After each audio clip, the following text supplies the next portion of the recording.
We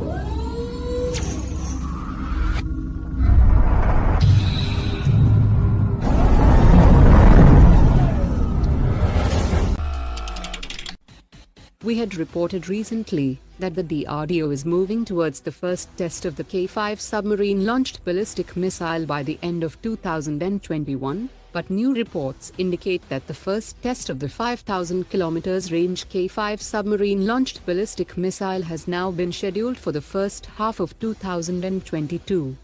The K-5 will carry 4 MIRF warheads of 500 kg each, and will be armed on the second-generation S4 and S4 Star nuclear-powered ballistic missile submarines that will significantly boost India's second strike capabilities.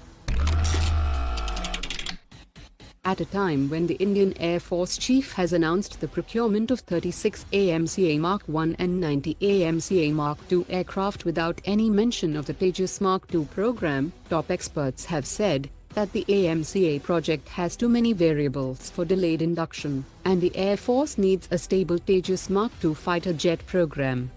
The Indian Air Force has committed to procure only 36 AMCA Mark I aircraft powered by General Electric's F414 engines, which could mean that the production rate of AMCA Mark I will be just 6 to 8 aircraft per year from 2031 onwards.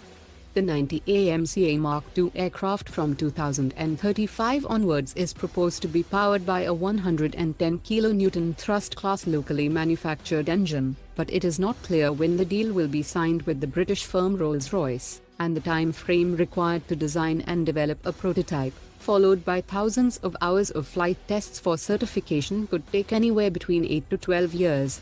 The AMCA Mark II program also requires hyper next-gen technologies like electro-optical targeting system, laser weapon systems and remotely piloted aircraft system, and these variables could also delay the program by several years. The Indian Air Force needs to back the Tejas Mark II, as it will create the much-needed bridge between the Tejas Mark IA and AMCA. At a time when India is all set to receive the first unit of the S500 system next month, the director of the Russian Federal Service for Military Technical Cooperation Dmitry Shugev has said that Russia will supply its S500 missile systems to India and China in the future, that is capable of intercepting intercontinental ballistic missiles and hypersonic cruise missiles. The Russian Deputy Prime Minister had also said last month that India could likely be the first customer of the S500 missile defense system. The probe by Central Bureau of Investigation has revealed that the 2 arrested serving Indian Navy commanders had been passing on confidential commercial information about the ongoing refit of the Kilo-class submarines to retired Navy officers who were working for a South Korean company that has interests in Indian Navy projects. The investigation is ongoing and is being handled at the highest level in the CBI. According to latest reports, the indigenous 155mm 45 caliber Dhanush howitzer has cleared full charge firing tests, and the Indian Army will hold another round of reliability trials, and if it goes smoothly, then the newly created Advanced Weapons and Equipment India Limited can start the limited series production.